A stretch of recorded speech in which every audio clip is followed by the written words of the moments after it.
এশাৰী যি পৰম্পৰা নীতি আমাৰ আখৰা চলি আছে লগ বিহু, এই লগ বিহুৰ গোটেই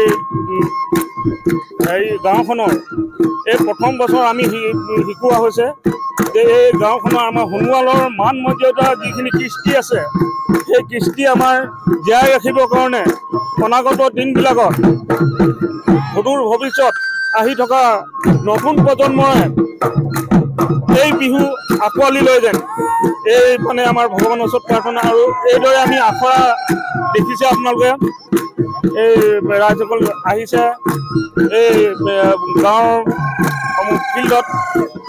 আমি আমাৰ এই লগ বিহু আমাৰ বিভিন্ন ঠাইত আমাৰ প্ৰগ্ৰাম কৰা হয়। 30-35জনীয়া দল এটা থাকে, ল'ৰাও থাকে ছোৱালীও থাকে। তাৰপিছত আমি এই লগ বিহু আমি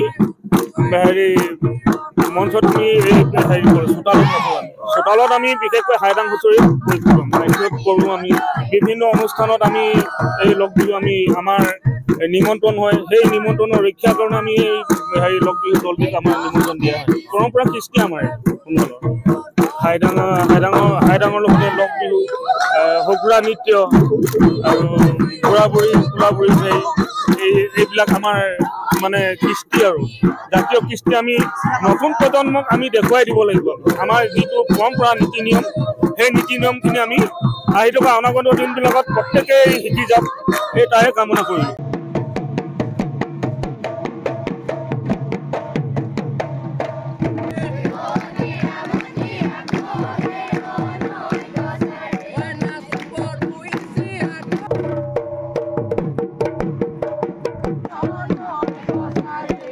এশাৰী যি পৰম্পৰা নীতি আমাৰ আখৰা চলি আছে লগ বিহু, এই লগ বিহুৰ গোটেই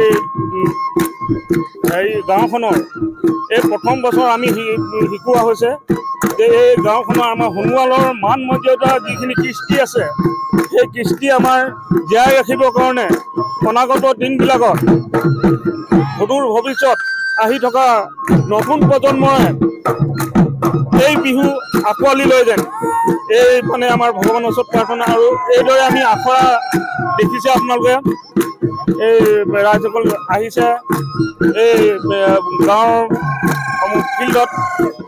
আমি আমাৰ এই লগ বিহু আমাৰ বিভিন্ন ঠাইত আমাৰ প্ৰগ্ৰাম কৰা হয়।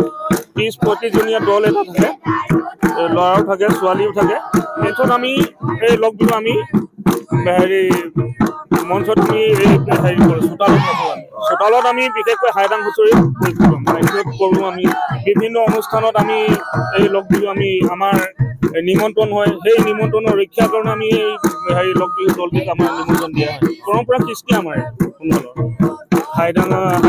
হাইদাঙৰ লগতে লগ বিহু, সগুৰা নৃত্য আৰু বুঢ়া-বুঢ়ী এইবিলাক আমাৰ মানে কৃষ্টি আৰু জাতীয় কৃষ্টি আমি নতুন প্ৰজন্মক আমি দেখুৱাই দিব লাগিব। আমাৰ যিটো পৰম্পৰা নীতি নিয়ম, সেই নীতি নিয়মখিনি আমি আহি থকা অনাগত দিনবিলাকত প্ৰত্যেকেই শিকি যাওক, এই তাৰে কামনা কৰিলোঁ।